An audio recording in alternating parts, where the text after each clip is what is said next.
김영우 원장님과는 이 팔꿈치 손상에 대해서 더욱더 자세히 알아볼까 하는데요. 네. 앞서서 내측보다는 외측의 비율이 높다 이렇게 이야기를 해주셨습니다. 그러면서 테니스 엘보 그리고 골퍼 엘보 이런 이야기도 해주셨는데 네네. 내측, 외측 어떤 차이가 있는 겁니까? 일반적으로 이제 팔꿈치 바깥쪽을 우리가 테니스 엘보라 하고 안쪽을 골퍼스 엘보라 하는데 일반적으로 협박적 구조를 보게 되면 네. 팔꿈치 이쪽 부위가 이게 밑에 동글동글한 부위가 과부가 됩니다. 과일 과자를 쓰고 그 위쪽이 상과가 됩니다. 그래서 팔꿈치 우리가 손바닥을 앞으로 폈을 때 네. 바깥쪽에 보이는 곳이 외상과 안쪽으로 있는 것이 내상과입니다. 그런데 내상과 쪽에는 뭐가 붙는 거니까 손목을 굽히는 힘줄이 전체적으로 모여서 여기에 붙게 되고 팔꿈치 바깥쪽에는 손목을 뒤로 굽히는 손목을 펴는 힘줄들이 뒤쪽에 붙게 되죠. 네. 그래서 어떤 메커니즘에 따라서 손상받는 위치가 차이가 발생을 하게 되는 게 이 해부학적인 이유 때문에 그렇고 또 특히 강한 힘줄이 아주 좁은 공간 안에 힘줄이 붙게 됩니다. 그 붙는 자체가 우리가 홍합이 바닥에 갯바위에 붙어서 안 떨어지려 그러면 단단한 섬유 조직들, 특수 섬유 조직들이 그 갯바위 안에 파먹고 들어가서 꽉 잡고 있어야 되는데 그런 것과 비슷한 성분의 어떤 근육과 뼈가 붙기 위해서 있는 성분 조직들이 있게 됩니다. 근데 그런 부위에 무리한 충격이 가거나 반복적 충격이 갔을 때 어떤 문제가 발생되는 것이 이러한 골프 엘보, 테니스 엘보가 되는 겁니다. 그래서 동영상을 보시게 되면 우리가 일반적으로 연구를 해보면 테니스 엘보는 한 손으로 치는 것보다 두 손으로 쳤을 때 훨씬 더 그 발생 빈도가 떨어진다고 합니다. 그래서 운동을 할 때도 정자세로 운동을 하시는 것이 중요하다 할 수 있겠습니다.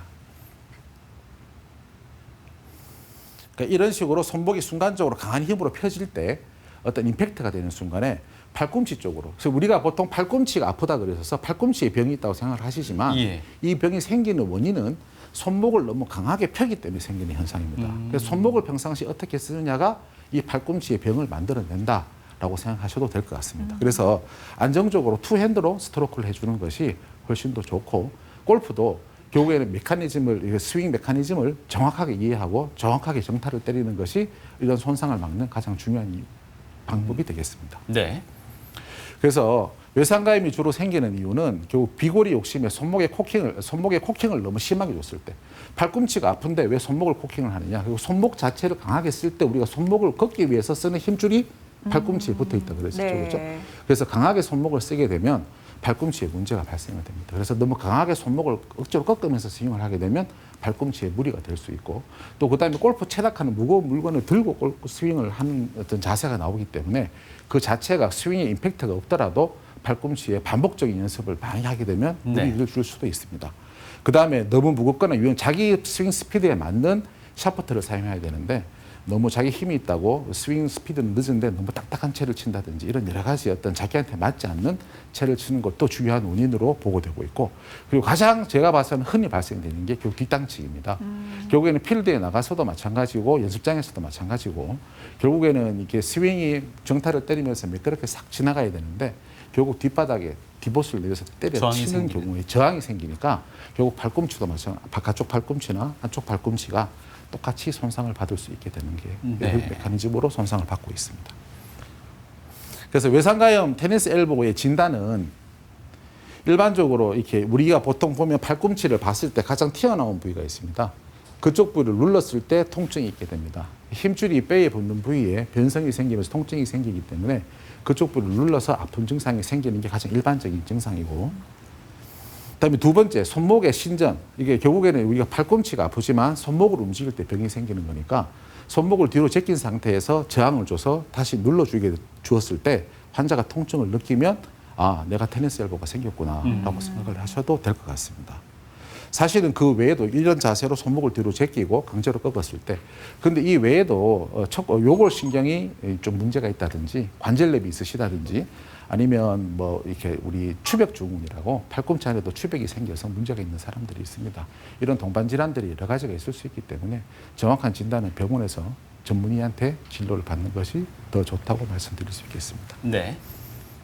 골프 엘보도 결국 마찬가지 어떤 과정을 통해서 이루어지게 되는데 결국에는 오른쪽에 너무 힘을 주면서 방향성을 조절하기 위해서 오른쪽에 너무 힘을 주면서 갑작스럽게 특히 다운스윙 때 너무 갑작스럽게 다운을 시작하게 되면 힘을 너무 주다 보면 문제가 생길 수 있고 그리고 뒷땅을 치기를 했을 때도 이런 문제들이 발생하는 게 쉬운 특징이 있습니다. 하지만 전반적으로 이제 어떤 첫 번째 임팩트 선행하는 조직이 팔꿈치 바깥쪽이 왼손이 먼저 선행을 하기 때문에 네. 전반적인 빈도는 테니스 엘보보다 골퍼스 엘보에 조금 더 적게 생기게 되고 골퍼스 엘보라고 하는 이야기를 하는 게 골프에 잘 생긴다고 하긴 하지만 그 골프가 주 원인이 되지는 않습니다. 일반적으로는. 그래서 오른쪽 팔에 결국에는 우리가 보통 후행하고 있는 주로 쓰는 팔에 더 자주 발생을 하게 되고 컨트롤 샷을 하기 위해서 더 세게 치기 위해서 너무 강하게 힘을 줄 때 네. 생기는 원인이 이 원인이 되겠습니다. 증상은 똑같이 팔꿈치 안쪽에 통증과 압통을 느끼게 되고 방금 전과는 반대가 되겠죠. 외상과염은 손목을 젖히면 아프겠지만 이거는 손목을 앞으로 굽히고 뭐를 할 때 특히 일반적으로 일상생활에 상당히 불편합니다. 저희들이 세수를 하든지 양치질을 한다든지 머리를 감다든지 이럴 때도 불편감이 있을 수 있죠. 왜냐하면 저항이 손목을 굽힌 상태에서 저항을 하는 것들은 대부분 일상생활이기 때문에 네. 골퍼스 엘보가 오히려 치료하기가 더 어려운 경우도 많습니다. 네.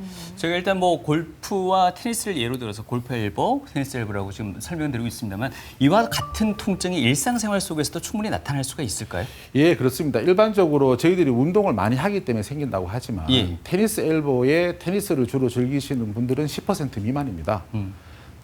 일반적으로 전체 인구의 한 3%, 그러니까 전체 우리나라 인구의 한 3%, 한 1,500만 명 정도는 우리가 테니스 엘보나 골퍼스 엘보를 앓고 있다라고 보고되고 있고 그중에 가장 많은 직업군이 사무직입니다. 아, 그래요? 예, 그래서 저희들이 운동을 많이 하거나 반복적인 작업도 원인이 되겠지만 네. 결국에 평상시에 어떤 활동을 하기 전에 그 활동을 할 수 있는 근육을 만들어 놓지 않고 갑작스럽게 어떤 활동을 할 때 우연찮게 생길 수도 있고 그다음에 어떤 외상에 때문에 생기는 경우도 많습니다. 갑작스럽게 무거운 물건을 든다든지 아니면 어디 길 가다가 벽에 탁 부딪히고 나서 네. 갑작스럽게 아프고 나서 적절하게 좀 쉬어주지 못하고 계속적으로 평상시 일을 하시게 되면 이런 문제들이 생길 수 있습니다. 항상 운동과 연관성이 있다고 생각하기는 어렵게 볼 수 있습니다.